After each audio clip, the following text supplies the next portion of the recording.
Q Q Q Q Q Q Q Q Q Q Q Q Q Q Q Q. Go ahead. No, I was just saying we've come a long way. We've come a long way because we used to spend a good 30 minutes just setting up sound. Now we spend 30 minutes arranging notes on AI tools. Anyway, Dan, here how we dare are. you? We don't use AI. We are, and I bumped into someone that was convinced that we are anti-AI. I was trying to explain to them, no, we're not. We're just anti-AI financing because it doesn't make sense right now. Like, we love AI. In respects, granted, I'm going to have a 30-minute roast about an AI artist today, but we'll come to that when we get there. We'll cross that bridge when we get there. I'm going to need your help though, Dan, because obviously I can't play from my side. So Cool. I'm going to need your help. Cool. Nah, the setup is here. I am here. I am doing the things that need to be done. Ladies and gentlemen, welcome once again. I think this is the episode to give a special shout out to Zimbabweans who are out in South Africa. I don't like what I'm seeing on the social medias. So, don't be heroes. Stay safe. The usual stereotypical statements that probably won't really help. But what else can I do? Because the deadline that's not a deadline is looming, Phil. In fact, some people will be listening to this on or just before the deadline. If you're wondering what we're talking about, Say what now? The thugs in South Africa who are running this March and March movement that's caused all the recent spate of xenophobic attacks have said that 30 June is the deadline for foreigners to leave the country. And as the deadline looms, there seems to be more marches and more attacks and more people who, in fact, I'm seeing a couple of stories. I think there was one person who was stoned to death. So it's scary times right now. The SA government have apparently said there's no such thing as a 30 June deadline. But yeah, it is looking peak out there for our bros and sisters out in SA. The reason I bring it up right at the top of the podcast, right, is it's been dominating my timeline, first of all. But also, I know a coordinated PR campaign when I see one. I don't have the details. I don't know what's happening specifically behind the scenes, but what I know is something is happening behind the scenes. What I know is that there are bots. I can spot a bot campaign. When you see the same talking points parroted over and over and over by brand new accounts that, by the way, are oftentimes mentioned in spaces that don't make sense, there is a campaign that's running and it is fanning people's, already existing feelings, by the way. It's not like they created feelings out of thin air. There was already a lot of antagonistic feeling towards immigrants in South Africa. But me, I can see a spun up campaign from a mile away. And it's working. It's working, I'm sure, even better than people thought it ever would. I think there's people rubbing their hands in glee that I can't believe this took on as quickly as it did. And like I mentioned, they've been doing this for a while. Do you know what? Okay, you recall remember it's been a while since we heard about the farm murders. Have you noticed that? Yeah, but Phil, there's a reason why. Outside of the Middle East, was there a country that was very vocal about a certain chosen people? Yeah, the only country that took them to court in the beginning, and they said like, "Yo, we're gonna get y'all. Don't worry, we coming." Anyway, but when I speak about what they're doing to geopolitics, you keep saying, "I feel," but look what you keep. Wait, you keep picking on them. I feel. Now you see. Now you're seeing it first. Then no. That these people, they need to be brought to book. No, whoa, see. Africa with these people, no, but no see Anna Manch. These people, I think, okay, I honestly, this ethno-state, the ethno-state. There we go. even then, you see, someone said, actually, I'll tell you who said it. This was a discussion happening on Trevor Noah's World Cup podcast, right? Where they were quoting someone else. They were like, listen, if it wasn't for world leaders, we would actually all be getting along. Yeah, we would disagree here and there. We'd have issues. And I genuinely think that's true. I genuinely think the majority of South Africans are not xenophobic. I genuinely think that the majority of Israelis are not that which is painted to us. Whoa. I genuinely think the majority of every group of them or those people are not the worst of what we see. I genuinely think that. And I just think that we make it so much worse because the world is that's just what the world is. We create camps for ourselves. We create tribes for ourselves, and it's always us versus them.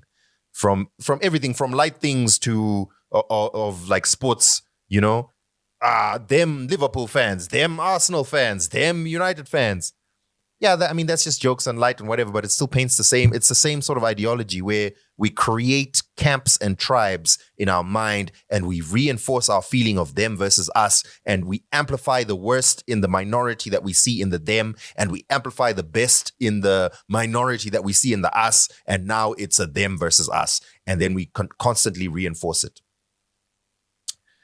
But I don't think there's a solution for that, unfortunately. I think we are doomed to repeat constant fannings of extremisms until it explodes into all-out conflict, and then we start again.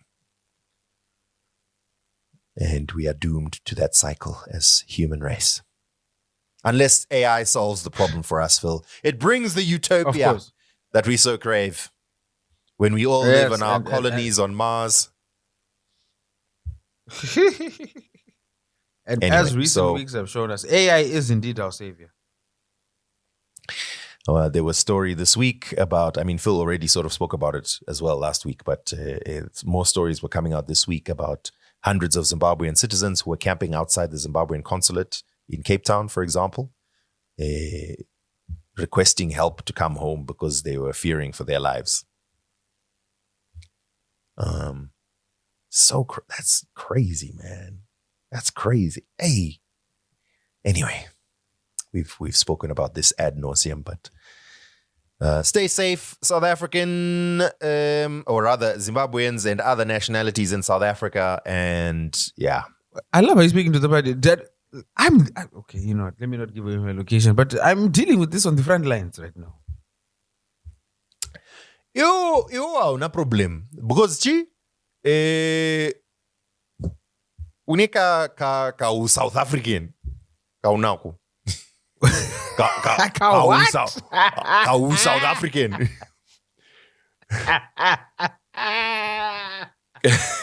All you need is a couple of I've been faking an American accent since I got here, man. I'm like, hey, bro, so how y'all doing? They're like, oh my God, yeah, you do look American. You're so tall. He's just throw in a young German accent and you'll be welcomed with open arms. Hey, did you see that video is so embarrassing. That video it feels like it was it feels deliberate. Do you know what I mean? Like Dr. Uma would not approve. Anyway. Let us actually try and focus on some positivity on this show.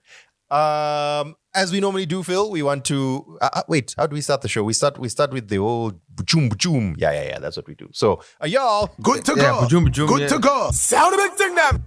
Let me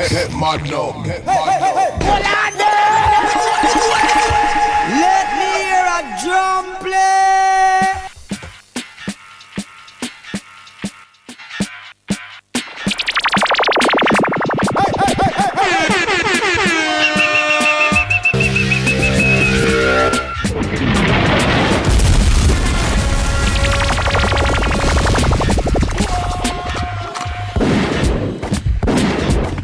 Right. Wagwan welcome one more again to another episode of your favorite podcast. This is Two Broke Twimbos. My name is Danny That Guy, aka Danos the Mad Titan, aka Denford Wegumaraini, aka Denimbi My Life Entertainment, aka Phil. If we were counting in tens, right, and you were going 2000, 2010, 2020, what would be the next number? 2000, 2010, 2020, 2030. Hey! AKA Hakuna Mumwendi Danmu. Ah, don't worry, those who get it. You are away from the ground, so. You're a bastard. I know. Oh, yeah, because I stopped reading the news. But I don't know about chirongwa chemusangano. Ngatifamba nemberi nechirongwa chemusangano. Abajurumira, atimiri andika. Kuenda mberi. Forward movement. Hey.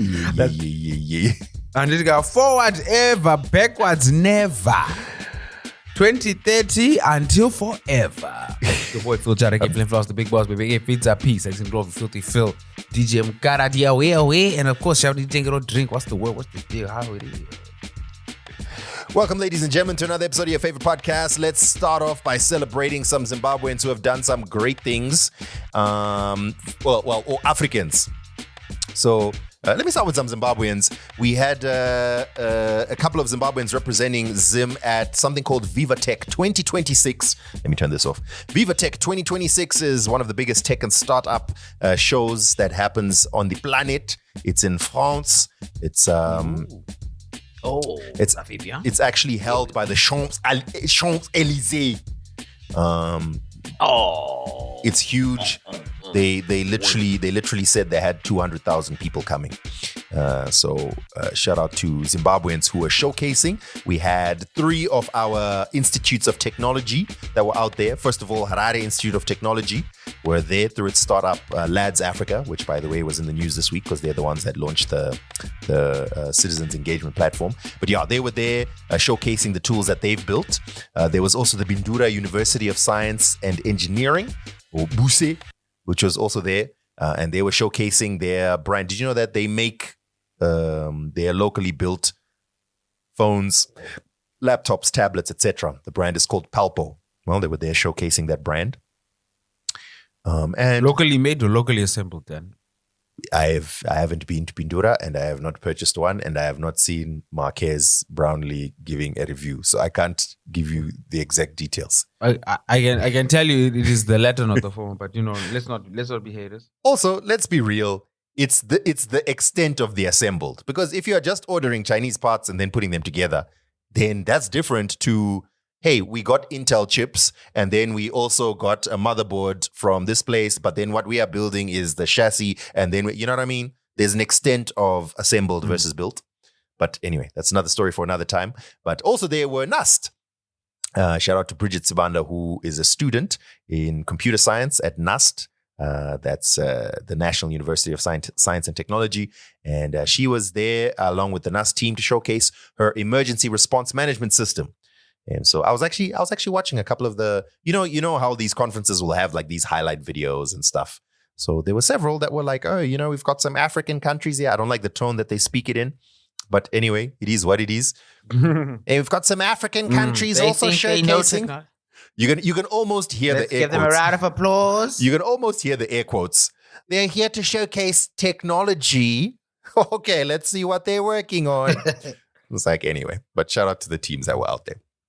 And while we're celebrating Africans doing it big, let's celebrate Bafana reaching the World Cup knockout rounds for the first time ever. No, we're not doing that. We're not doing that. Next story. I don't lie. We're not doing that right now. F those niggas. Hey, are you not seeing what's going on in the? We need to have a united front. I stand against othering or them and us. I stand against tribalism on a global scale. I think that those involved in the xenophobic marches should be called out. I think that those who have the authority and power to take steps should take steps, but I don't think that should necessarily affect our view of a whole country. I completely understand if people feel hurt and they don't want to support South Africa right now. I'm with you. I get it. But I will not accept that mindset for myself. Plus, I have vested interests in that country. Okay.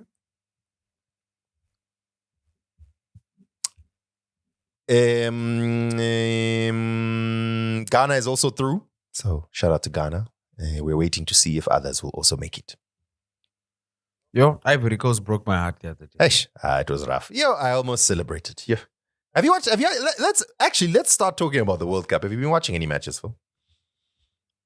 I wish at the time, Dan. I wish at the time. Let me tell you what keeps happening. Right now, So there's a lot happening. Since last week, I think I've watched 2 matches, right? So it's cool. But I've been quite religious with each morning. I'll sit down and I'll watch the highlights.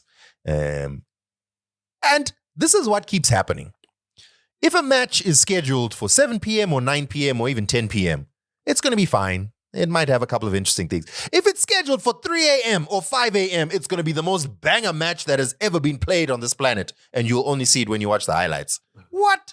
I'm watching highlights of like Bosnia-Herzegovina versus Qatar. And I'm like, what the heck? This is like the most exciting game of football I've ever seen in my life. And it was on at like 3 a.m. or what. I don't know. I'm just pulling out random examples. I can't remember exactly which matches they are. But I definitely am having this feeling because every morning I'm watching the highlights of the previous night's matches. And it's like, I wish I had watched this, but no way I'm staying up until 3 a.m. to watch this.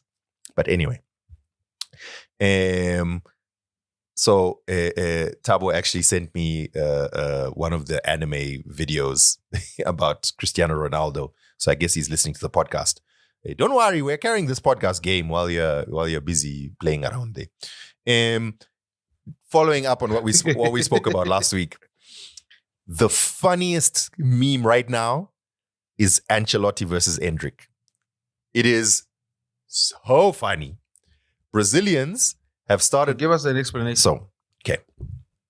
Brazil is obviously a very star-studded squad. Their coach is Ancelotti. Ancelotti is the former coach of Real Madrid. Carlo Ancelotti. Yes, Carlo Ancelotti, the Don Carlo. So he's former coach of Real Madrid, right? So he coached Vinny Jr., for example. So, it's like oh my goodness, what's the word? Oh my gosh. Reunion. Sound it out, baby. There we go. However, also on the Real Madrid squad and the Brazil squad is Endrick.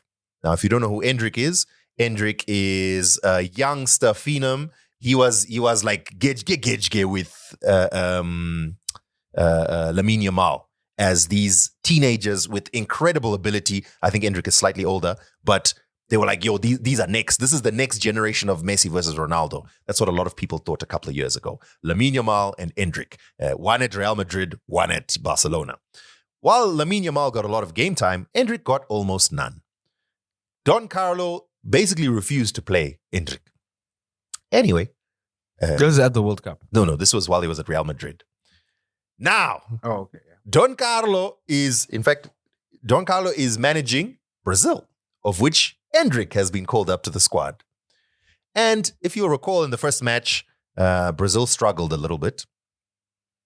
And then in the second match, that's when they really came into their own. They struggled a little bit against, I think it was Morocco. No, it was Brazil versus, I think it was an African team. I don't remember whichever one it was. But so a lot of people are feeling like, yo, you've got Endrick on the bench. If it's not working, bring Endrick on. Dololo. So it just started, these Brazilians started putting out these memes that Carlo Ancelotti obviously hates Endrick. So it started off with, it was always like Endrick saying to Carlo, yo, can you put me on, coach? And then Carlo's response would be him like smacking a kid or something. And then it evolved from there. Now it was like Endrick to Carlo, yo, please can I have a ride? And then you see a video of Carlo Ancelotti driving a car with one seat. Or it's like, yo, can I, like, it's just, the memes just started flowing. And because of Twitter's auto-translate feature, we were now seeing all these Brazilians memes. It was so funny, man. Of course, it's going to be less funny now this coming week because now the brands have got on board. And now they're doing it. So, for example, Ryanair tweeted, yo, can I get on a flight with you? Then Carlo Ancelotti puts you on a seat with no window. Oh, yeah, thanks, Ryanair. Anyway, point is, the memes have been hilarious and it is still continuing. I'm keen to see what the next one will be. Of course, there was also a lot of Messi versus Ronaldo. I did say last week that, guys, it was just the first match. In the second match, Ronaldo had a brace. So all the superstars are scoring and doing well, except Neymar. He hasn't really played that much yet. But yeah. The Messi versus Ronaldo debate is one that we've been having in the group, having conversations about in the Patreon group. And it's one that's been happening, obviously, all over the world. And there was an interesting analysis that was shared that, I don't know, some researchers were trying to find out what are some of the common traits of majority Ronaldo fans versus majority Messi fans. Did I not say this? Was it not last week, Phil, or the week before? Was I not saying this? I'm sure it was about Homeland. The week before, where I was saying, I think you can see certain characteristics. Like, honestly, there's very little to separate the two. I think if we were going to be 100% objective on pure stats, I find it very difficult to see how people would not view Messi as all-time GOAT. But I'm willing to concede that there's very little to separate the two. So if someone feels that Ronaldo is their GOAT, I wouldn't begrudge them that. But I was saying that there's certain characteristics that make someone your GOAT so that it's no longer about objective stats, right? So what characteristics do they seem to show or do they identify with? It doesn't necessarily have to be the reality of who they are. It's just the persona that they put off. So Cristiano is he gives off a very strong, hard, aggressive machine. Whereas Messi kind of gives off a little bit more of a technical, under the radar, Even though they both exhibit both characteristics realistically, it's just the public persona, I guess, of both of them. So whichever attributes you value will probably make you lean in one direction versus the other. So, for example, I get the feeling that for people who say stuff like, yeah, but how many streams did Drake get? You see, it sounds to me that you value the appearance of someone being bigger than technical ability. Whereas if someone says, yo, but anyway, I would imagine that there's... Only Dan would draw a parallel between Ronaldo fans and red pillars. Only Dan. Oh, not me. This was a study done by The Athletic, Phil. And I am simply saying I'm saying what they said. They took it a step further and said that there's a correlation between being MAGA or conservative versus Democrat, and et cetera, et cetera. You guys, I didn't even say that. I was just saying there's certain attributes that you might find more attractive.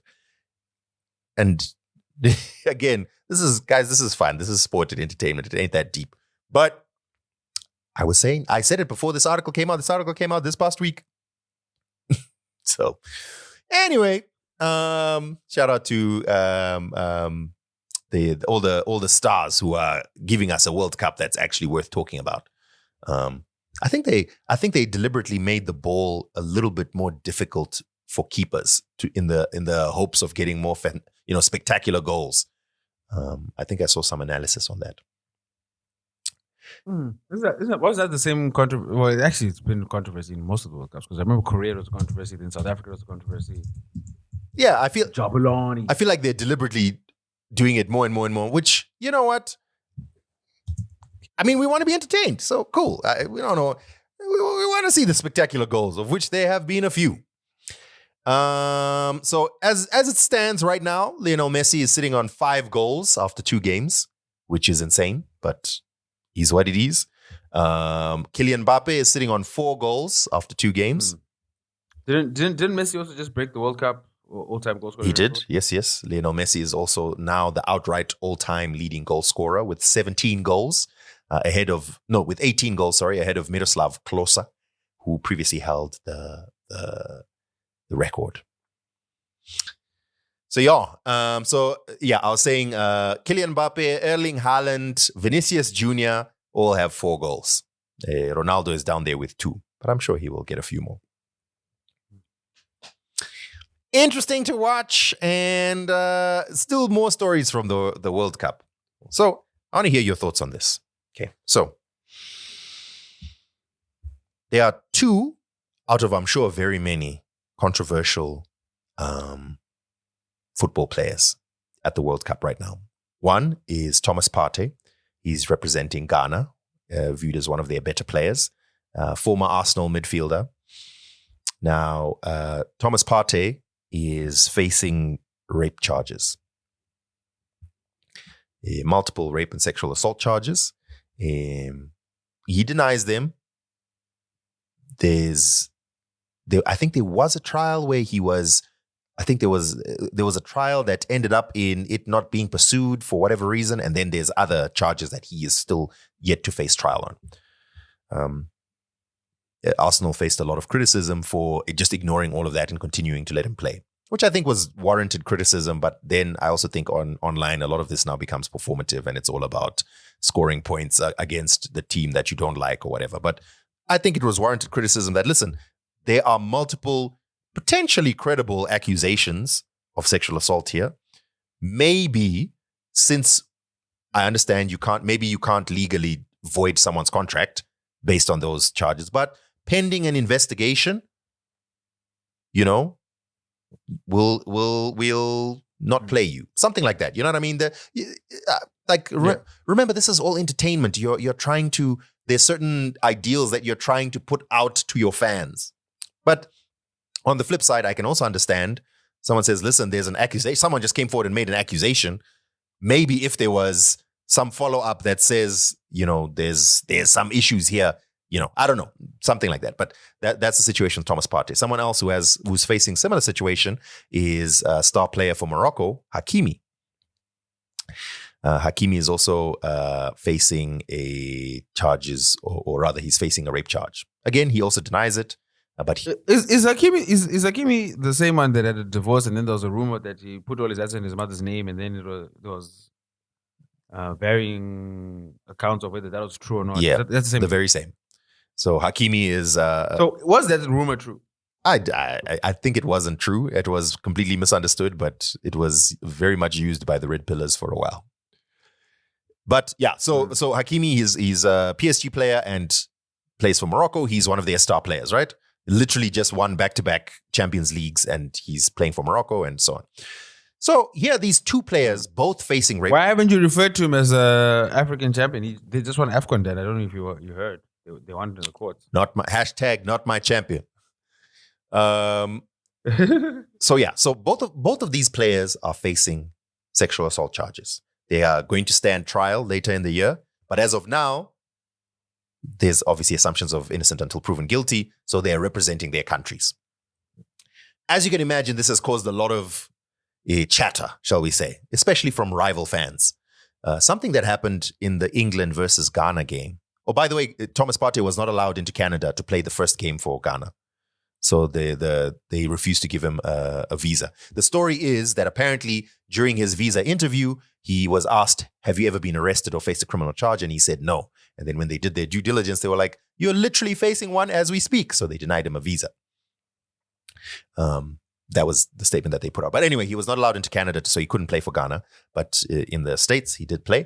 And he played for Ghana against England, and it was instrumental in their 0-0 draw. There's a very crass joke there about America's leniency towards rapists. Of course. Alleged. No, convicted. Oh, in this case, I'm speaking about alleged. So, the headlines had Jed Spence, one of the England players who refused to shake hands with Thomas Partey, and he was being lauded and celebrated because, absolutely, don't shake hands with that scum, etc., etc. And I thought a lot of people raised a very valid point, because why Thomas Partey is viewed this way, but Hakimi is not? Because I think, correct me if I'm wrong. Maybe I'm looking at wrongly. Yeah, go ahead. I was going to say, not only that, isn't there a Manchester United player Yes, There yeah. was But he's not playing at the found World Cup. guilty. Yeah. You're talking about Mason Greenwood. Mm. Yeah, Mason Greenwood is a whole other story. I think the Mason Greenwood case is okay. Let me step back from football for a little bit and try to put together my thoughts. I believe that every crime has a corresponding punishment. And once the punishment has been doled out, for me at least, the crime has been paid for. If you steal a phone, you get some time in jail. Once you come out, I don't think you should still face punishment for the thing that you've done the crime, you've paid, you've done the time. I think Mason Greenwood committed a horrible offense. It was caught on camera, all of that. He beat his then girlfriend. And I think there were allegations also of sexual assault, but it was mainly, I think, about the abuse somewhere around there. I think he did go to trial, and then the girlfriend then dropped those charges. But either way, he was let go from Manchester United. His career was basically ended. I'm not sure what happened from a criminal and legal perspective, but this young player who obviously did something wrong received some level of punishment. Now, some people believe that it was not enough. He should have faced more. He should have done jail time. And I completely understand that. But my question is always, should he be dead? Should he not exist? Most people would say no. There's a corresponding punishment so I think it's fair for us to say, okay, there's differing levels depending on how close you are to the crime, right? There's differing levels of what you think the corresponding punishment should be. There should be a punishment, but what is the corresponding punishment? Some people will say death. I don't know if I agree with that, but some people will say that. Some people will say if you force yourself on a woman, you don't deserve to live. I can understand some people who feel strongly in that way. But I also do think that probably most people wouldn't say necessarily death. There is a corresponding punishment. So if we have said that, okay, this legal system, which by the way is flawed and is not something I would trust in, but if we say this legal system is the one that we have, if someone commits this crime, they must go through that legal system. Is there additional punishment that should happen, right? I think a better solution is the legal system must figure out the correct punishment. Because surely Mason Greenwood must suffer whatever punishment for his crime. Thomas Partey, if he is guilty, he must suffer whatever punishment for his crime, which should include jail time if he is guilty. If he is not, then, that's kind of terrible. Same with Hakimi, should suffer whatever punishment for that crime. So I think there's a lot of people who are frustrated that, no, but how are you going to represent your country and play on the world stage when you've committed this crime? I think where I would pause is, well, we haven't 100% determined that he has committed the crime. So as of now, it's a difficult thing to stop. Fine. But should they then face this thing like, will not shake your hand because you've been accused? I get it, but I don't know. I don't know. But what I'm really raising here is why does that double standard exist? Why is Thomas Partey the poster child of, this heinous crime, which he may be guilty of? I don't know, but he may not be. And Hakimi is not. It's never even brought up. There's no conversations about whether his hand should be shaken or not or whatever.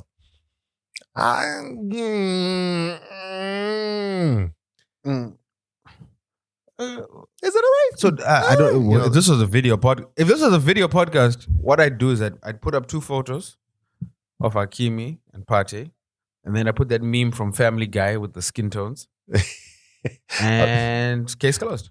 I was actually just about to look for, Saul Campbell's his viral thing when he was being interviewed. Yeah, you probably don't know it, but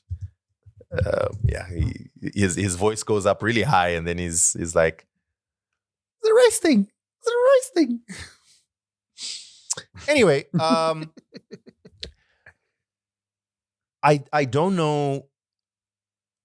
I don't know how I feel about how it should be handled. Because again, I actually do understand someone feeling so strongly about this issue that, I'm sorry, multiple people have come forward and made accusations against you. I don't feel comfortable shaking your hand. I can almost understand someone feeling that way. But then the flip side is we don't know for a fact until it's in court. But then we believe women, so we are not going to question. But at the same time, if there's going to be consequences from a legal perspective, we expect some kind of due process. I think it's a complex situation.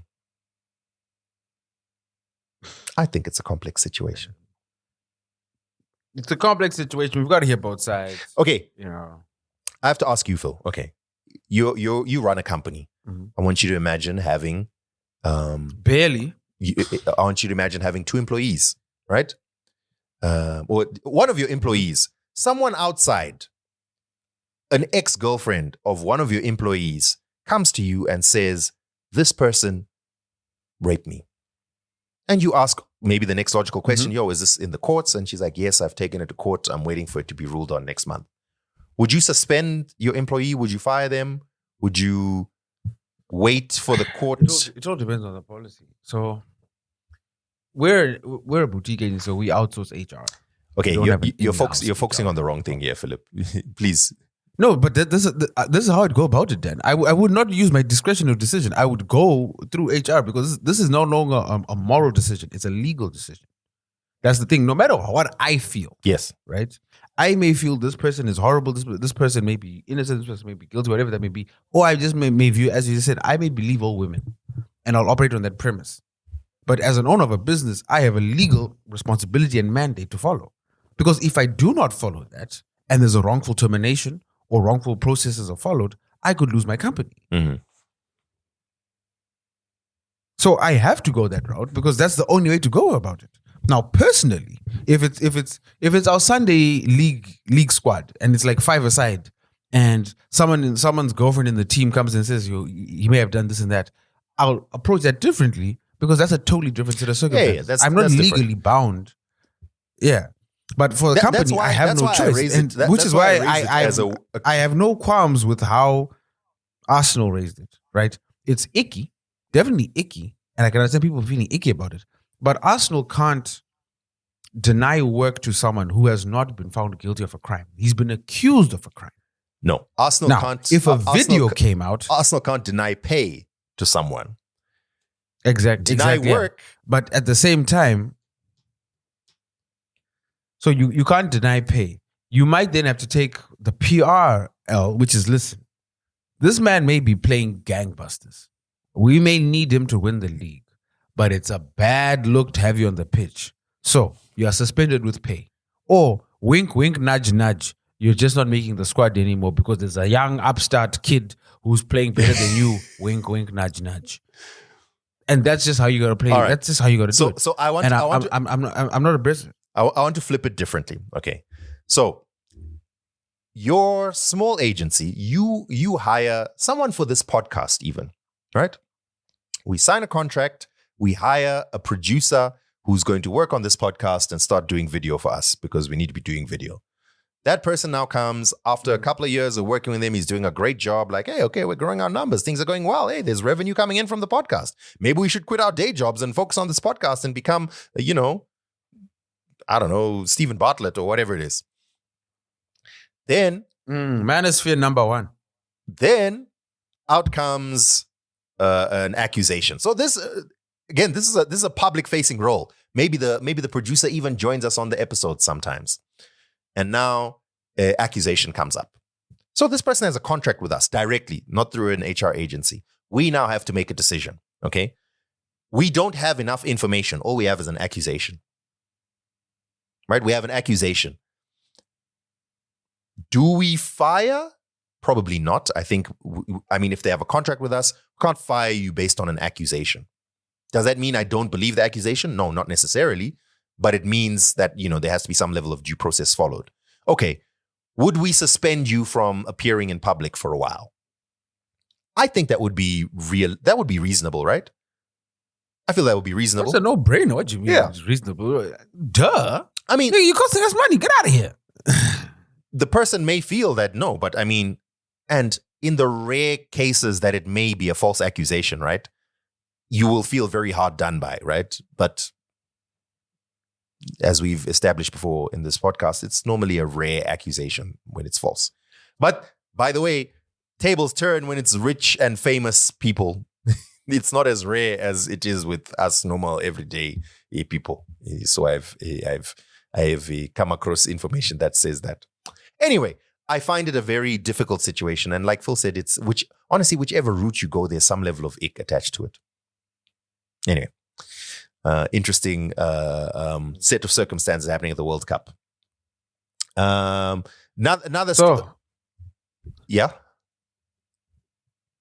No. I was gonna follow on with that. I don't want to talk about this. Yeah. Let's move on to the next one. Let's move on to this is a serious one now. So I mentioned England versus Ghana. Now, before the England versus Ghana match, there was a guy who went semi-viral. He was a witch doctor in Ghana, a traditional priest. Let me call him correctly.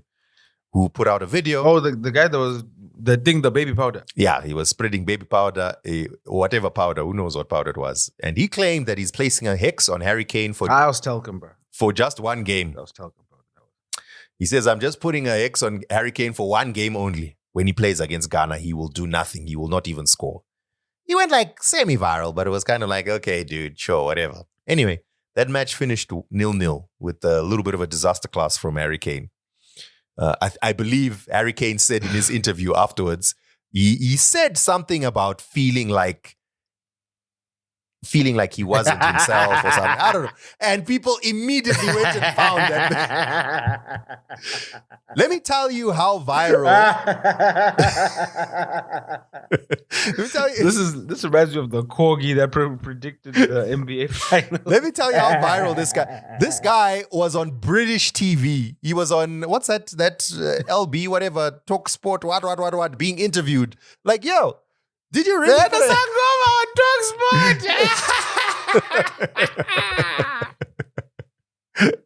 He was being interviewed and they were asking him, did you really put a hex on Harry Kane? He's like, yeah, but I've released him now. Watch, you'll see, he'll score in the next game. I am terrified if he actually does score in the next game. we are never going to hear the end of it. On not TalkSport, he was on LBC. LBC News. Listen. Have you now lifted the curse on Harry Kane? Harry Kane is free to score. Yes, I did yesterday. Harry Kane is not my enemy. I have a baby boy. I'm going to name him Harry Kane because I love Harry Kane for a long time. Is there any chance you could put a curse on the other team to help Harry Kane out? Please? Please, because it works. Could you put a curse on the French, the Spanish, the Argentinians? You, my brother. There is a lot of people around the world want to talk to me. They call me. Some people are sending money. I say, no, I don't need your money. I know for sure Harry Kane is going to play very, very well. Okay, all right, okay. So I can't believe this is a thing. No, man. Anyway, he was on LBC. No. And Dan, once again, we go back to the age-old question. There are things that, we do not understand. But I feel like the underground gang have bigger concerns than a football match, I feel that as well. And I also feel, should you really have such power, I would imagine there are things that you will do with it that are not stop Harry Kane from scoring. I mean, come on.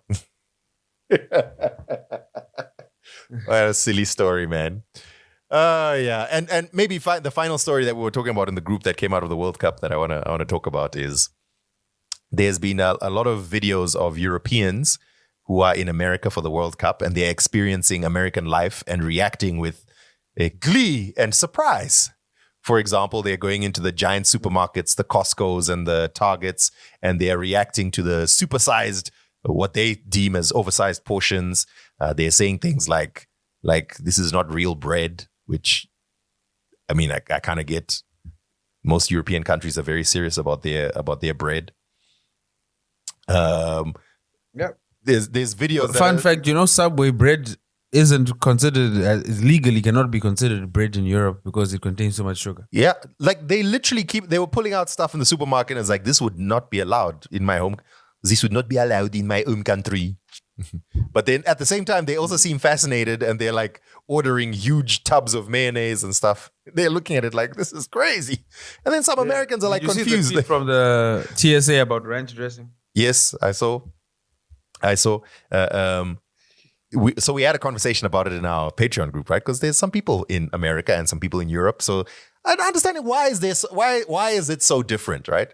And I think the conclusion that it was come to was in America, people are used to going to the supermarket, do your groceries, and you have food for the next couple of weeks. Whereas in Europe, people are used to buying on a daily or every other day basis. So you buy what you're going to cook today, or you buy the bread for today, or you buy the meat portion for today. Whereas in America, you're buying for long periods, right? I think here in Zim, we probably have a hybrid of that leading towards, more grocery shopping. Dan, it's hard to explain to someone who's never been to America, but America just is the embodiment of excess. Mm. Like, especially if you're down south, there's so you've been to like a supermarket by a petrol station, I mean, in Zimbabwe, we've got like, the Total shops, the Zua shops, etc. South Africa, you might have the Woolies attached to the engine or the Pick and Pay attached to the, I think it's the BP or the Astron. I can't remember which one it is now. In America, they have this thing called Buc-ee's. Have you ever seen a video of a Buc-ee's, Dan? I have not. First time even hearing. While we're recording, please go to TikTok and look up Buc-ee's. So it's BUC''EES. Okay. Buc-ee's. Sorry. There's this American lady who she's okay. It's a slight distraction. Bear with me. She's American. She quit her job in investment banking in America to come move to Zimbabwe because she wants to get into conservation, whatever. So she's living somewhere in the middle of some bush somewhere. She doesn't say exactly where. I guess she doesn't want people to know where she is because she's gone super viral. And she's living in this house in the bush that apparently has a python in the roof. And so every day she's, documenting her experiences. And I can see she's like hard leaning into, there's snakes and animals and I could die any minute. And the international community is lapping it up.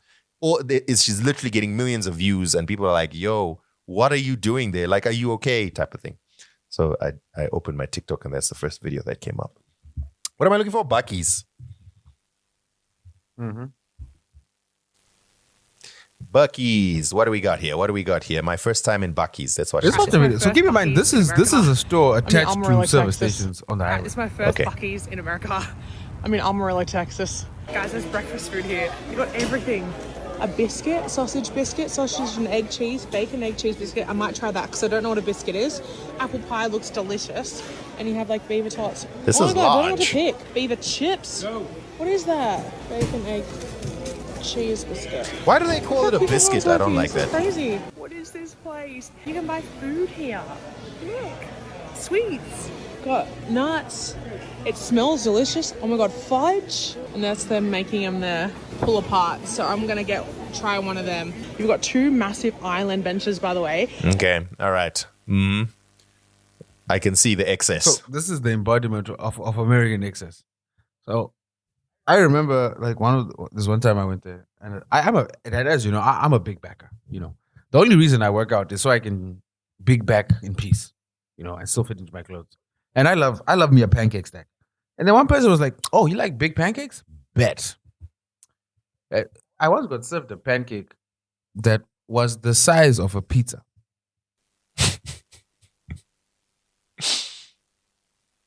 And they're like, if you finish it, it's free. I was like, challenge accepted. I don't even think I got halfway through that thing because like, this is madness, guys. Why are we eating like this? Yeah. So all that to say, it's hilarious. What I did find hilarious was the Bosnian fans that were in LA were all in blue. And then they were walking through downtown LA on the way to the match. And it's clear that they're in the hood. And I obviously saw it and initially started dying laughing. And like, imagine a gang member like, wait a minute, when did the Crips get so many white people? Yeah. Okay, cool. So, I guess that's a look at the World Cup. I don't have any other stories from the World Cup, and Phil hasn't been watching. Let's Sports move on. talk. I've been watching here and there, but I've been really busy, trying to get things moving. But yeah. Before we get into our tech discussions, Phil, which have become a highlight of our weekly episodes, just two quick music stories that I wanted to hear your take on. So first of all, also all over my timeline this week was Lizzo. Lizzo just dropped her 5th album, sold about 2,600 copies in its first week, did not even appear on the Billboard 200, which a lot of people raised up. I'm sure they have other agendas and reasons that they're raising it up, but I must say when I saw those stats, I was a little surprised because Lizzo was a pop darling not too long ago. She was a radio #1 darling, and she seemed to have a lot of fans. Mm-hmm. But according to she had listeners, she didn't have fans. Yeah, well, no, she had a lot of people who loved her whole body positivity, and they were like Lizzo fans and what. But those aren't fans. If they were fans, they would have bought the album. Well, because we've seen many an artist fall into obscurity. Like Chris Brown is not like, okay, there was a time Chris Brown was not like front and center. Yeah, but he was still selling out concerts because he had fans. Yeah, he didn't have listeners. That's a difference. Lizzo had listeners, not fans. Well, according to her, she says that this is she put out a video where she said that this is about shifting platforms. Oh, not a video. It was I think she wrote it in a tweet. And she also blamed it on a public attack on her career and also social algorithms hiding her posts. And then others were saying, well, you built your platform on body positivity and being a big girl, and then the moment you got some money and Ozempic became a thing, you went the other direction. So maybe some people felt betrayed. Then obviously there was a 2023 lawsuit from your former dancers who accused you of abusing them. And just in general, she doesn't cover herself in glory in public appearances a lot. So yeah, she says a lot of stupid things online. Yeah. She says a lot of dumb things online repeatedly. Yeah. So big fall from grace there. But so from your perspective, it's because she didn't have listeners. But her previous album didn't do that low. Her 2022 album opened with just under 40,000 units, which is a great way to measure streams, guys. But anyway, so and this is why I say like she had listeners, she didn't have fans, and it's also if the label is putting the budget behind you, they can make you a star, right? Mm-hmm. But if they no longer see the viability of that, and you now have to rely on your fan base, you now have to rely on your internal systems, you now have to rely on your management. If you've never had to do that and you don't know how to do that, this is the result. Yeah, I feel like also Lizzo's music to me, as you just said, it's very poppy. It's like that girl that was like all about that bass. No, I can't remember for the life of what her name is. Meghan Trainor. And I feel like exactly. And I feel like Lizzo was rapidly falling into that category where she was just the fat black girl that plays the flute to a lot of the casual listeners. And as you said, a lot of casual fans, they bought into that. And she slowly removed that identity from her. So if you want to be healthier, that's great. Do your thing. But you've got to have an identity that people latch to and a musicality that people latch to. Yeah, okay, I hear you. But this is not her first album. This is her 5th album. Her previous albums did well. And this one went triple stapler clip. So now I haven't listened to her music. I don't listen to her music like that. So if there are listeners of Lizzo that want to chime in and say, you know what, guys, actually there's a massive fall off from album 3 to album 5. So this is just a gradual descent. I'll be like, I bet that explains part of it. But once again, fans will always be fans. No matter what you put out, they will listen to it, at least in the first week. And we saw this, for example, with Drake. Drake still has fans and he has casual listeners. So when he dropped his 3 albums, they all went gangbusters in the first week because people wanted to hear what he had to say. Thereafter, there was a precipitous fall, but it's still maintained because the fans kept listening. Unless you lose them deliberately if you built it on a specific platform. So, for example, I bet you if Nicki Minaj releases an album right now, it's going triple wooden spoon, bro. Because of her current antics with MAGA and calling out the Ligabatugas, I guarantee it's not going to do as well. I get what you're saying. And I don't want to be that person, but that's not the best example because Nicki Minaj, keep in mind, remember, Nicki Minaj couldn't sell out a tour. She delayed her Pink Friday tour twice until she had figured out a mechanism. And we've seen that the barbs, as vocal as they are online, don't actually translate into streaming. A better analogous for this would be like BTS. If BTS left Hype and BTS said, "Script, we're going independent, we're going to DistroKid," and then they had a precipitous fall, I'd be like, I get what you. That's a better analogy. Oh, okay. With Lizzo. Okay. So I kind of get what you're saying. So I'm looking at it from the fans' perspective, right? So I guess there's 2 levers here, right? There's the one lever which is the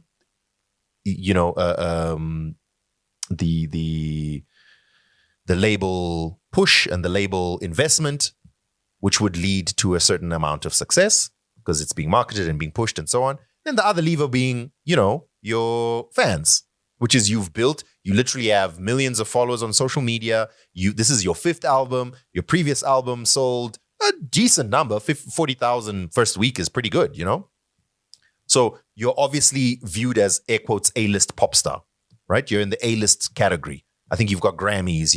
So there's an expectation that even if you don't have a label push, you'll do all right. If you have a label push, you could get stratospheric, right? Now, I think with her, she lost her fans, one, because of her whole thing. Like you said, she was painted as she's the big girl, the big black girl with the flute. But now that image is shattered because of these lawsuits, and you're actually not a good person. And then on top of that, you're no longer the big black girl anyway, because you're very open about taking Ozempic and like, later for you guys, I'm thin now, woohoo. And I think that those who would have viewed you as, or who would have viewed themselves as your fans, will feel somewhat betrayed. And that's why I use Nicki Minaj as an example. I think everyone knows that a huge chunk of Nicki Minaj's fans and the people who will attack you if you ever say anything bad about her online are ligabatigas. And she's, in the last couple of months, has come out being very anti-trans and pro-Trump and whatever. I think that a lot of those fans will feel betrayed. So even if they were fans, they are probably going to be like, oh, even if they don't consciously think this, they start breaking that connection or that feeling that they have about her. So they're no longer going to be following her as closely. They're no longer going to be looking out for her next album. So I think it's a combination of both. The label not investing and also... I agree with you totally. Yeah. Next... I think you're very right. I agree with you totally there. The only thing I would say is Lizzo was such a radio darling, right? Radio is this massive passive listening vehicle where if you make radio hits and they service the songs to radio, people won't even know who you are, but songs will just do numbers on radio if you know how to make them. Lizzo has proven herself to be very good at making radio songs. All of a sudden, she's not being serviced to radio. Why is that?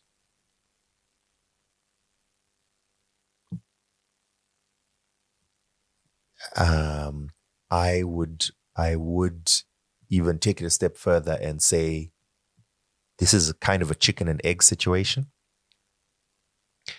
Because if you're not making good music is a very nebulous term.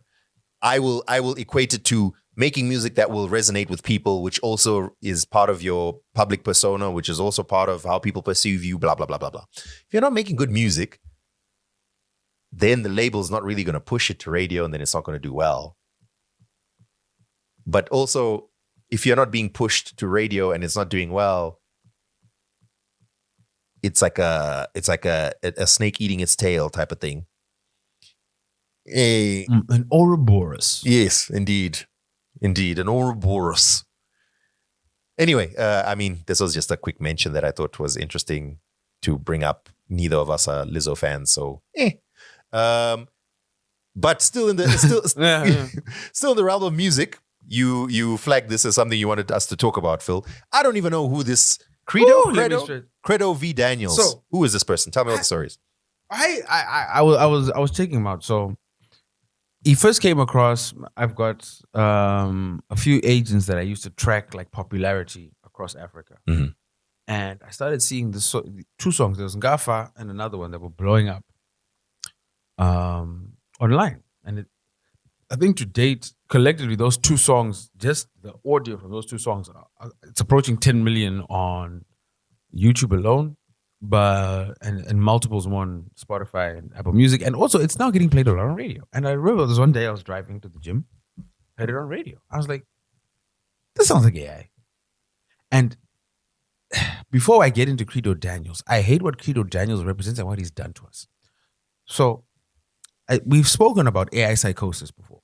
And one side of AI psychosis is you become so reliant and so trusting in AI tools that you do not listen to any logic. Whatever the AI chatbot tells you is what you believe and you take as gospel. What kind of music does he make? Sorry, I've literally not. Okay, while you talk, I'm going to try and listen to one of his songs. Go ahead. Well, I want you to look it up, but essentially, he clearly uses Shava in his prompt. He makes copy music of Shava. Okay, got you. Right. So, on one side of the spectrum with AI psychosis is you got people that fanatically believe whatever the AI tells them. Yeah. Damned be real world consequences. The other side of AI psychosis, which actually happens, is what I feel I'm executing, is you constantly are now second guessing everything you see, hear, or read. Because you're like, was this AI? Is this AI? Is this AI? Would this be AI? And if you're a fan of music, there's a very telltale sign that AI uses, which if I was an artist like Brandy, I'd be pissed because Brandy is very good at this. Brandy and Darkchild pioneered like stacking harmonies and vocals the way that they did, right? And then a lot of R&B acts have followed that style of how they stack vocals. If you listen to like basically all the Brandy and Blackchild stuff that they did back in the day, and in fact, Brandy has even come out recently and said that she actually started beefing with Blackchild because Blackchild started giving that R&B stacking sound to other R&B acts because she felt like she had ownership of it. Darkchild. If you listen to AI music, it's the same. They stack vocals and there's always a choir. And a few months ago, I think you might have seen DJ Tamuka going viral in Zimbabwe for saying, yo, gospel artists, Tanzania AI. Because that style of stacking vocals and the choir lends itself very well to gospel music.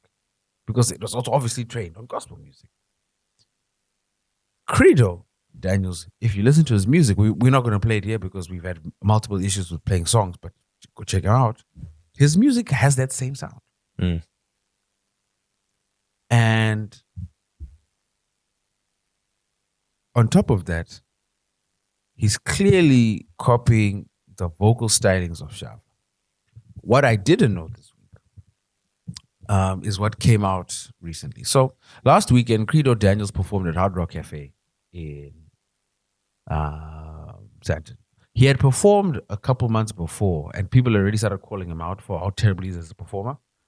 My man has not worked on his performance since.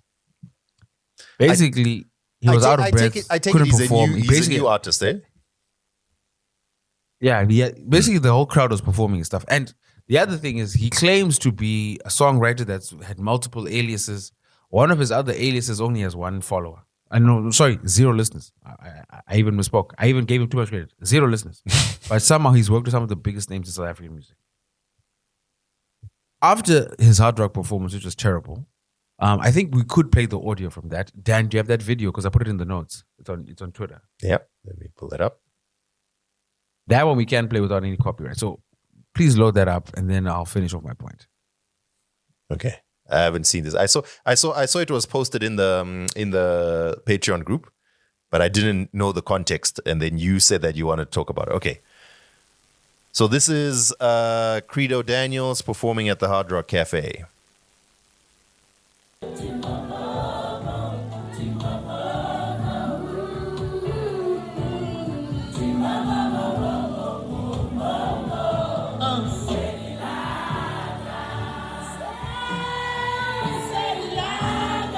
Yeah.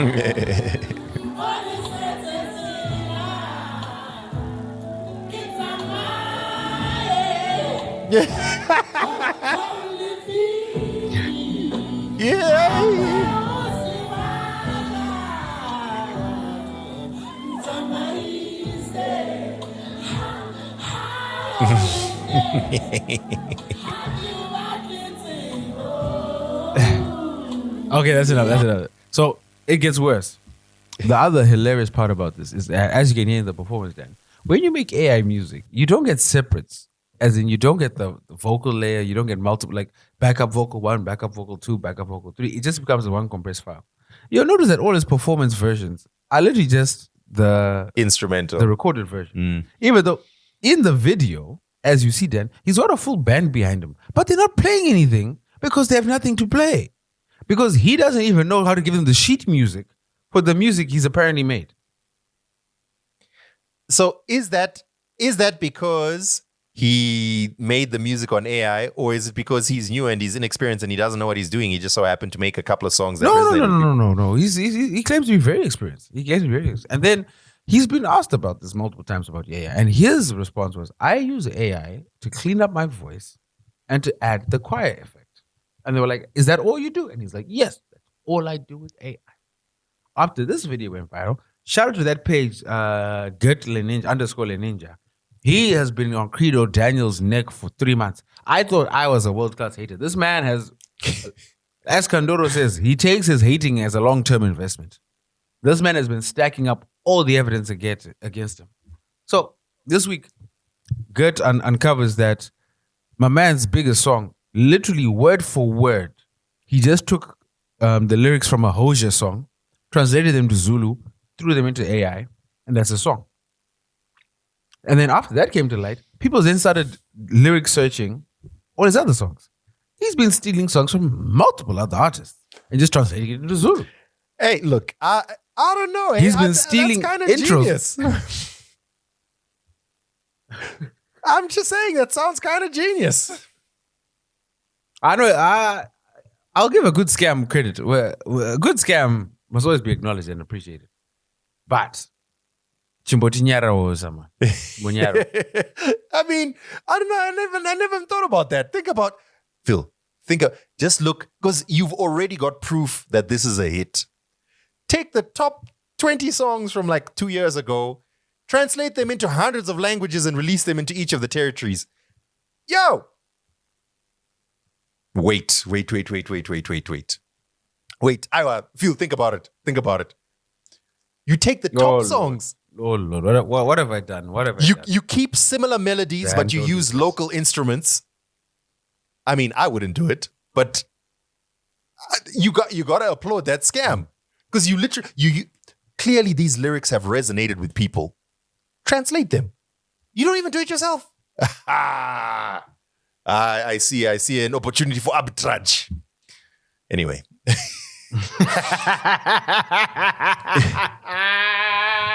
Okay, so I have a question. You can take the man out of Zim, but you can't take the scammer.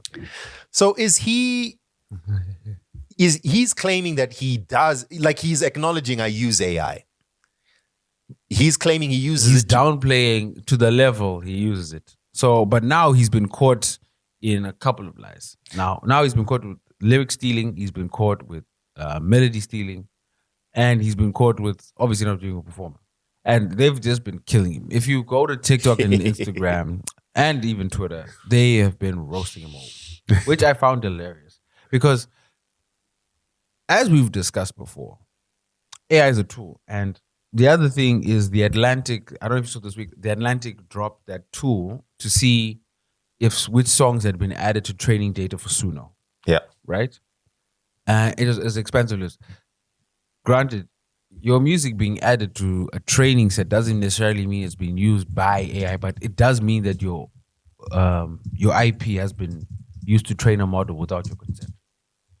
Yeah. And this is part of the problem, is, as you've highlighted, I think the word is arbitrage, and an additional word is IP theft. Is if people were being compensated for this, I would have no problem, right? If Credo Daniels took Hoosia's lyrics, and took Shava's melodies and this, that, and the third, and there was a way to attribute how much of this song should be paid out to Shava because he's an influence. This is a derivative work of his stuff. How much needs to be paid to Hoja because this is a derivative of his lyrics, and they all had rights and they all were credited. I wouldn't care. I would just find it funny that he can't perform.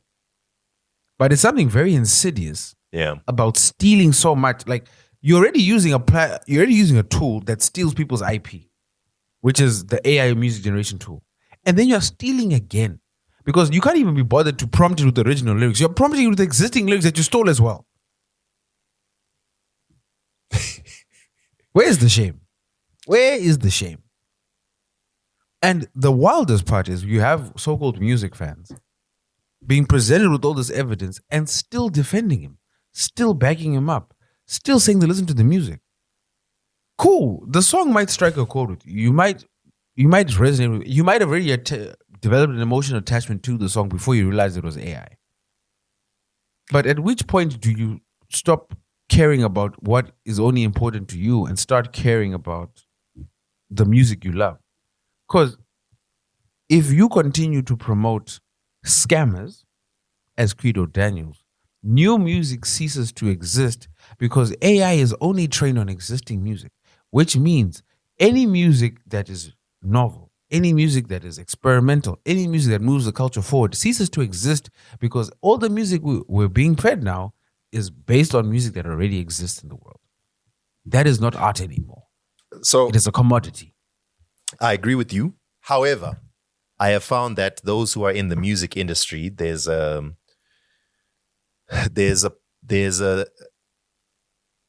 blind spot that exists. So I did this. Remember when I went to the American embassy, there was that whole talk about AI and music and whatever, and then people were sharing. You know what? This is another thing. I've been seeing so many people shading that panel, and what was said that was so, I don't know, controversial, illy thought out. I don't know. Like, what is people's beef with that discussion? Okay, let me try and let me be real here. Okay, this is why you guys come here. Okay, so the problem with that discussion was, the idea there was, we're just going to put someone who's pro and anti-AI and we get some good discussions. But I think there was a huge gap in sort of understanding a lot of things.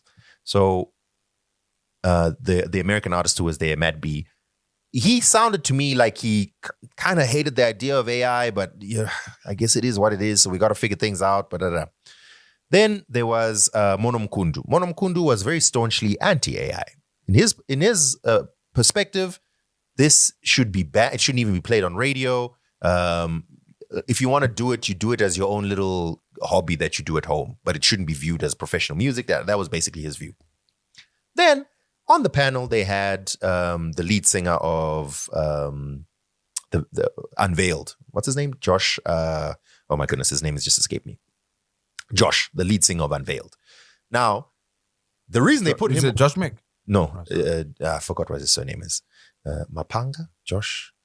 Okay, I might be lying over here. Anyway, the reason they put him on is because there's a smash hit song by The Unveiled, which is at least partly made by AI. And then he's also got his own hit song in his own right that he did, which is also at least partly made by AI. So he's literally got AI-generated music. And I think that's kind of unfair because he is also part of a band that actually makes music. When he was telling the story, it was that they created the demo version using AI and then they sang it based on that demo version. That's how he says. But I'm sure there was more AI used in it. And then there was representing the labels or the music professionals. There was also someone on there who was speaking. Again, the name has just escaped me, but I know all these people. Now, I kind of got frustrated also sitting in there because I was like, okay, I feel like we're having the wrong conversations here. First of all, we are failing to define what we mean by AI music, right? Because music is obviously not just AI and not AI. There has to be a certain understanding of what do we mean.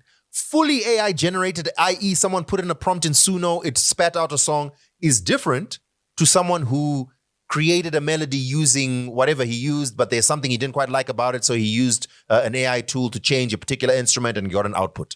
which is different to someone who wrote out a song, but there's a section of these lyrics that's not quite working. So he puts it into ChatGPT to ask ChatGPT to tighten the lyrics, and ChatGPT gives some feedback and then gives him, inspiration to change the lyrics somewhat, which is different to someone who, sort of puts together some live instruments from there, puts together some vocals from there, puts it all together, puts it all into AI to try and help put it together into an arrangement, and then uses that to make the final. You see, those are all like different levels of usage, and you can't have the same view on all of them.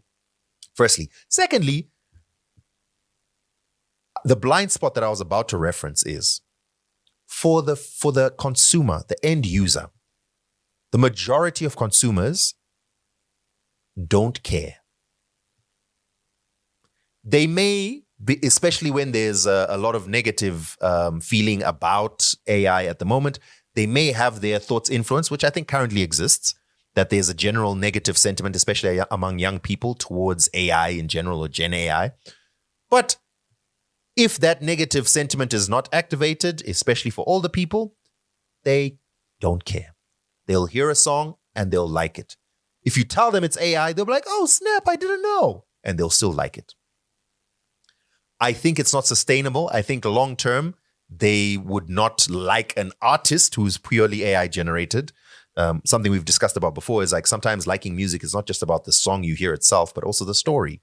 There's an added layer of depth when you hear a song that, this was the first album that 50 Cent recorded after he was shot 9 times. So that's why he's rapping in this. There's actually a human story behind that album. So when you listen to that album, you're listening to it in context of what happened in real life and then what he said in that interview and and it adds an extra level of depth, So it's not just, random notes and lyrics and put together. And it's that there's so much more behind music, right? So I think long term, most people won't resonate with an AI artist. But per song, it's possible, not even possible, it's happening that the majority of, especially older people, just hear the song and like it or don't like it. The information on whether it's AI or not doesn't move the needle for them in any way. And I discovered that when I did that story on the US Embassy, then I posted a video about it, and I ended the video with, I would like to hear from you, do you care? So then now it led to this discussion, and I was shocked by the number of people who are like, bro, I don't care. Even that song that you spoke about, I love that song. Didn't realize it was AI, but it doesn't change it for me. So I think there's that blind spot that for people who work in the industry, you expect other people to care about the things that you care about. And the truth of the matter is, even if they should care about it, they won't. They're not going to. So I get what you're saying. And yeah. Oh, sorry, carry on. Yeah, so I was just going to end it by saying the solutions of protecting the artists or protecting from IP theft and so on, first of all, requires people who understand the nuances, because AI is such an umbrella term. It's like saying, guys, we need to protect artists from the internet.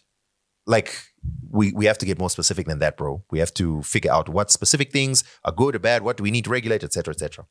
And that should be done within the industry and not to expect, I don't think it's fair to expect consumers to not support or not, hey, if they like that you made this song, you used AI and I like it, you're a consumer who's consuming entertainment, bro. I don't think it's realistic. It would be nice, obviously, but it's not realistic that you would care about the intricacies of the industry. I think the industry internally must figure themselves out and put in place those regulations or restrictions or whatever the case is. That's ultimately that was what I was boiling down to. And the frustration that I had from that US Embassy event was it just felt it's so unfair. It's so unfair. And I was like, yo, anyway. So I think this is actually going to be a very good discussion because it speaks to what my issue is. My issue isn't actually what you just said. Yeah. I don't expect the consumer to care or know, because for the most part, they are consumers. Consumers, for the most part, are passive, lean back consumers of music. Yeah. Where they just want to turn on YouTube, they just want to turn on the radio, they just want to turn on things, and they just want to listen to stuff that gives them something to bob their heads to, maybe evokes an emotion, that type of thing. You know what I mean? Yeah. They aren't the people that actively go to events, have 300 Shazams, you know what I mean, build playlists, because they don't have time in the day. And I totally understand and I totally get it. In the same way, consumers don't know. We just discussed American food, right?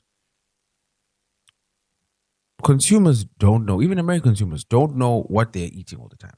Mm.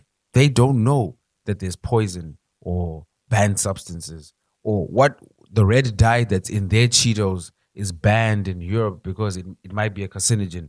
They don't know that the tartrazine that we drink in Mazoe in Zimbabwe isn't in tartrazine that's in Mazoe in South Africa because it's deemed as a carcinogen and a hazardous substance there. But we're still like, okay.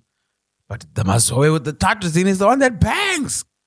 So give me the cancer juice. Right? Allegedly. So I don't yeah, exactly. Yeah. Apparently, allegedly, so forth and so on. Schweppes, don't come to us. So I don't expect the consumer to know and or care. I don't. If they want to defend AI music or they've established a relationship with AI music, that is indeed their prerogative, because how am I supposed to dictate how music affects you? Whether it is made by a robot, made by a human using a robot, whatever it may be, it's still music to a certain degree, right? And the reason why it works so well, my problem is, it's trained on some of the best music made. So even a mediocre prompter or a terrible artist who just knows how to prompt will produce relatively good music because it's following the formula of all the good music it was trained on. And when you break it down, all music has a finite amount of formulas to build on. So my problem isn't with the consumer enjoying the music. My problem is with how these artists are allowed to, as you just said, exploit arbitrage that harms the artist, harms the industry. Because this industry will no longer exist if this continues. It's not sustainable. That's the problem. If the artists that are building the training data can't feed themselves, there's no longer training data. The artists that are stealing their training data will continue to make more and more derivative music, which becomes less and less palatable and less good and less inventive until we're just left with repetitive, boring elevator music in various forms. My issue, however, is with the labels. You will not believe this, Dan. I've been to 2 meetings with 2 high-ranking individuals, and they cannot wait to start using AI. Guess why, Dan? Labels don't have to pay for the AI. Oh, yeah. I thought it was a trick question. So they're just seeing money. They're just seeing green. So I do believe it's in the artist's best interest to push back on some of these things. But as you rightfully said, artists need to stop thinking of this from an emotional standpoint and start using logic, start understanding what they're speaking out against, and form together cogent arguments to say, we don't want people using AI because of A, B, C, D, E. Just because it's an emotional response and you're saying it's not real music, that's nonsense. Well, since when has there been a real music certification license? At which point does someone become a hobbyist musician and a real musician in the eyes of radio? Dan, you are on radio, you ran a radio station. If a song was good, a song was good. Whether it was made by a 16-year-old who made their first song or a 32-year-old who's made 100 albums, correct? Yeah. In fact, so I think back in the day, there was some expectation that there must be, like the song must be registered and so on. But yeah, in recent times, no. Submit, come. You can even be someone who's first day on planet Earth, but then you made a song and then you brought it. Boom, as long as it's banging, it'll play. Mm-hmm. So the reason why I bring up Credo Daniels, bring it full circle, is I just don't want to see scammers thrive. Yeah. Especially in this fashion. So whenever a scammer is brought to book, I love it. And he's been proven to be a scammer throughout. I have no problem with any of... The thing is, I can't even point to an example of any of these guys who's doing AI music, who's doing it right. Because they all prove that they're scamming. They all prove that they're stealing IP. You have that Rio Capella guy who basically admitted in front of the whole world that, yeah, I'm stealing Kabza De Small's music. And that's the problem. If one of these guys just came out and said, listen, I had this style, I had this sound. And here's actually the other thing. I've been in the studio. I've seen it with big artists who are producers. And then they've written the lyrics. They'll input the lyrics with the beat into an AI tool and say, do me reference vocals of this nature, right? Yeah. And now they've got, and then they'll do multiple prompts to lock in what the reference vocal means. And they'll send those reference vocals to the artist that they want to be the actual vocalist. Can we argue that probably a session musician who could have been the reference song singer missed out on an opportunity for paying gig?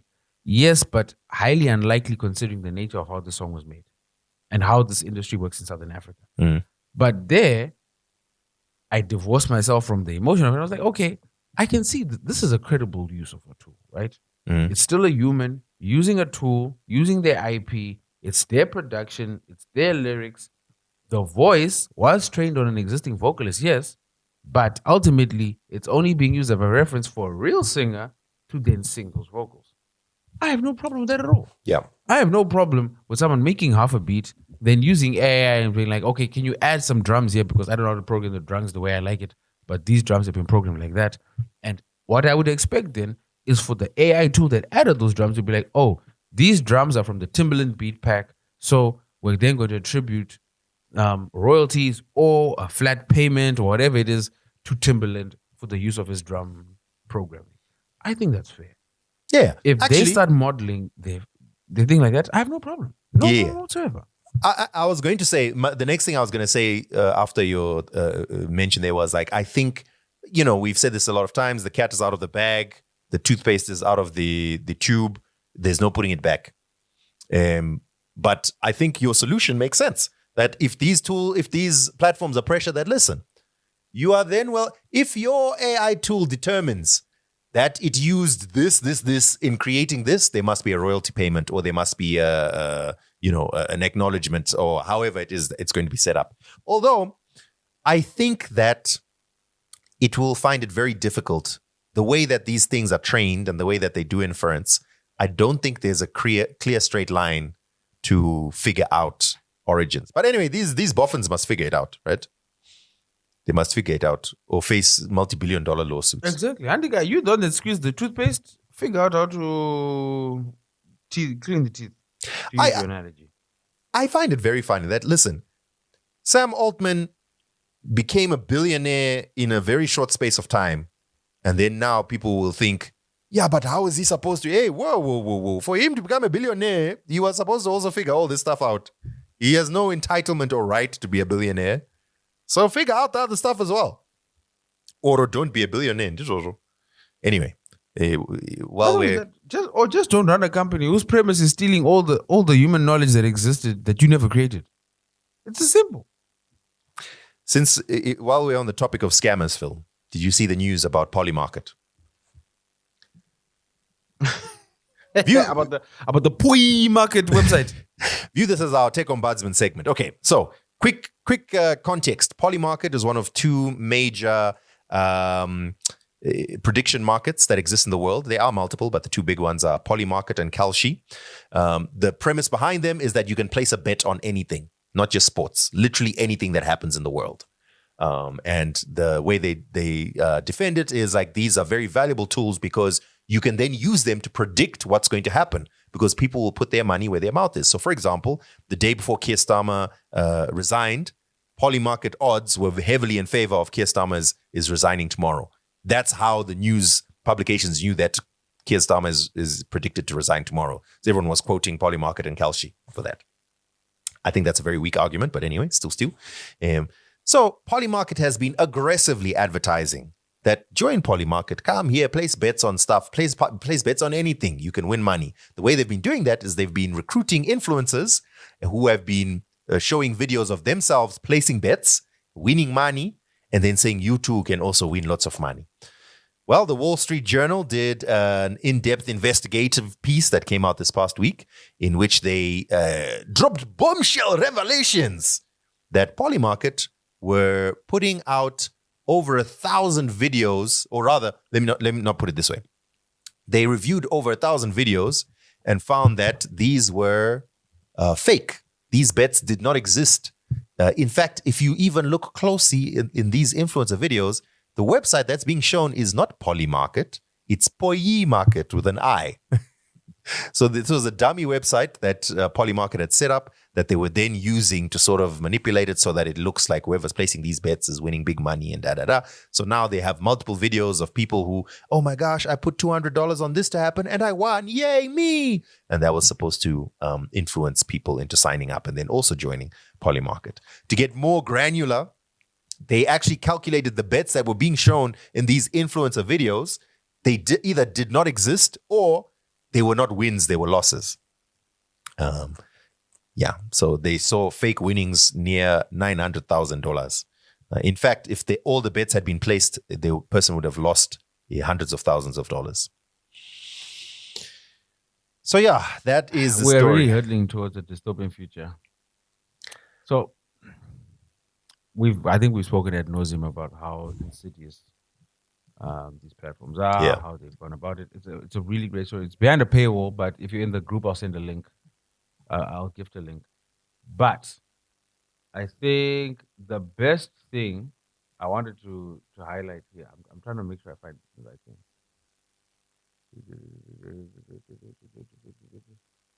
Oh, here we go. Did you read the article then? The cliff notes, not the full article. Okay, I'll send it to you as well. The best part here is, while Wall Street Journal does this incredible expose on this, they also say that, just a heads up, our parent company is in partnership with Kalshi. Yeah, well. So you're doing a massive investigative journalism about the dangers of predictive markets. And you're like, of your just a heads up. competitor. Yeah. We're also making our money of predictive markets, So that living in partnership, insight. that partnership is, it's the same. It's the same. What I was saying, like news platforms are now using these prediction markets to look for news, like what's expected to happen next, what's going to happen tomorrow. They're using the prediction markets. So, almost all the major news publications are partnering with either Polymarket or Kalshi. It's so, I can't believe this is allowed. Like, I can't believe this is legal. I legit can't. It's like, I think my general views are, I want a light touch regulatorily. I don't think there should be very heavy government regulation all over the place. But I can't believe this is legal. You're kidding me. This is insane. But I'm sure the Netflix documentary in 2029 is going to hit like crack. It's going to hit like crack. I'm telling you. If Netflix isn't bought by Polymarket. Actually ridiculous. Yeah. Okay, while we're still on this discussion, this is a wild story, by the way, and therefore don't trust gambling ads, period. Like, duh. Also, this World Cup. Yeah. Sorry, just to close it off, I think you've said a good story. There's a line Bomani Jones dropped on his podcast a few days ago, and he's like, he's an economist by trade, by the way. He's got a master's in economics. He's actually an economics lecturer before he became a sports journalist, and he's like, in all my years of living, I've never ever heard of a gambling company close up shop or announce bankruptcy because people kept winning. Yeah, the house always wins, guys. Okay, this is the most obvious. The house always wins. There's a reason these things are multi-billion-dollar companies, right? If you think, yeah, but not me. Oh, yeah, that's exactly how it's built for you to think. Okay, I think let's make this our final story, Phil. Remember last week we spoke about the SpaceX IPO and then how Elon Musk became a trillionaire because, wow, everyone believed in this new SpaceX company. Well. This week, was there not a huge, sharp drop in the share price of SpaceX shares 1 week after their historic IPO, wiping out $600 billion from its valuation? Elon Musk himself lost $300 billion worth of value. What a surprise. $300 billion was monopoly money. Again, So here's the funny thing. So I've been looking deep into this. When retail investors were allowed to purchase, they were only allowed to purchase one share at under $50, which was really, so that was dictating the market price. The market price rose sharply, and then it's been down 30% since. It's recovered a little bit. But as we've discussed, there's some index funds that allowed SpaceX to list, like the Russell 100 and I think the NASDAQ, I believe. I can't remember the other index fund. And then the other index funds, like the S&P, were like, nah, you guys aren't doing this. The Russell 100 is going to start purchasing those index funds when the lockups end. The other thing is retail investors are forced to buy the stock, or they bought the stock rather, but they aren't allowed to sell it. And what that means is it locks the price on their investment until these lockups end. And when these lockups end is when the index funds will be allocated, I think, an additional 8% of the stock share, the stock value, which is by necessity of it being an index fund, it's just going to be purchased by passive investors, and it's going to raise the price again. But now, when retail investors and other early investors end that lockout window and are now able to sell the stock, it's going to put downward pressure on the stock, because as people have now kind of got over the euphoria and the excitement of SpaceX and started looking at the numbers, they're realizing that this is not a profitable entity. The only profitable entity within SpaceX is Starlink, which, as Zimbabwe, we know very well. And Starlink, from a customer service standpoint and just a general service standpoint, has not been doing so great as it continue to expand globally. It's not just in Zimbabwe where Starlink is slow. It's now pretty slow almost everywhere else. Maybe in terms of the service, yes, but in terms of aggressive expansion and growth, it is doing very well, even though the service is very funny. I was gonna add to your, like you briefly mentioned, the lockup. So the lockup stops early investors from selling. That expires at the end of this month. So all those early investors who've now reached what any sane person would believe is the peak, what's going to happen at the end of June? The moment that they are allowed to sell, I would imagine that everyone who invested in SpaceX years ago, they are going to run to sell. I predict that by the end of this month, there's going to be a run to sell. But, I'm not a markets person, so I could also be just reading the... us know good money, us know understand. Yeah, us. This is why after recording this podcast late at night, I'm still going to be working because angila mali. So how can I even tell you how to invest your money? Please go ahead. Trust in that Elon man. But it is very interesting times. I saw on the socials, and I don't know if people are just making content, but it looked like people crashing out. Like, I invested my life savings in this. What the hell, Elon? But I felt like this looks like rage bait or joy bait. No, so once again, retail investors, the stock was so oversubscribed, retail investors could only purchase one share at most. Yeah. So how do you invest your life savings? Your life savings is $150. No. So you're speaking about retail investors at IPO. But previously, there were investors. Mm-hmm. Oh, okay. Yeah. Previously, they were, VC. I believe, no, I think, do they call them over-the-counter investors? I don't know what they call them, the ones who don't buy on the stock exchange. I don't know how it works. But also, it was probably content, but still, it was funny to watch anyway. Schadenfreude bait. A new category. We keep unlocking new forms of content here. All right, let's rage bait, Schadenfreude bait.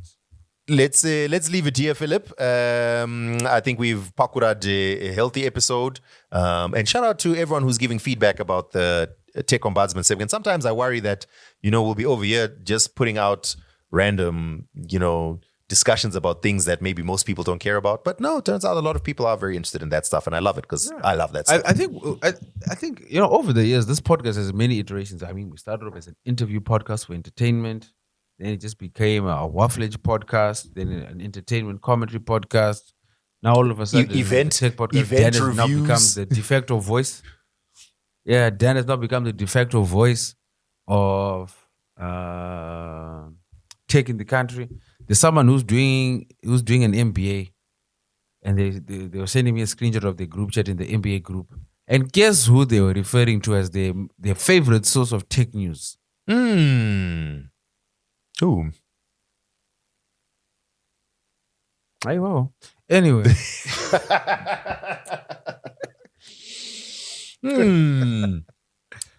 So I've actually been a little bit surprised. People are responding to that tech news stuff. So that's good. Good stuff. Good. So shout out to you guys. Thank you very much. I appreciate the support. Okay. All right. So, I think on that note, yeah, guys, we'll be out. Yes, we should really talk about new music. But it's so hard to talk about music. No, there's no point in describing music when you don't play it. It's just there's new music. There's a new Sane Wave. So what if there's this new song, right? And then the beat goes boom, boom, boom, right? And then the thing goes, Whoa. Don't make the sound. All right, ladies and gentlemen, boys and girls, thank you very much for tuning in to another episode. We appreciate you very muchly. Listen, we have not been able to sort out our Patreon. So we are going to have a different method. Phil is in South Africa. I'm sure by now you should have sorted it out, Philip. There's things that I'm sorting out. All right. In the meantime, we will happily accept your contributions directly. Those of you who are on the Patreon group have my number. Shout out to you, those of you that have already done so. Please feel free to hit me up, and you can either use World Remit or use your own local account or whatever the case is to drop it into EcoCash. Please don't just do it without letting me know. Even if you have to send a DM if you're not in the group or whatever the case is, because then now the month is going to end. Then 5,000 more account, and I'll be needing to pay rent, and I don't know how much of it is. Yeah. So just drop me a screenshot so that I also note it as this is a Two Broke Twimbos contribution. And yeah, cool. Thank you very much, ladies and gentlemen, boys and girls. We shall catch you in the next episode. For now, we out. Aha!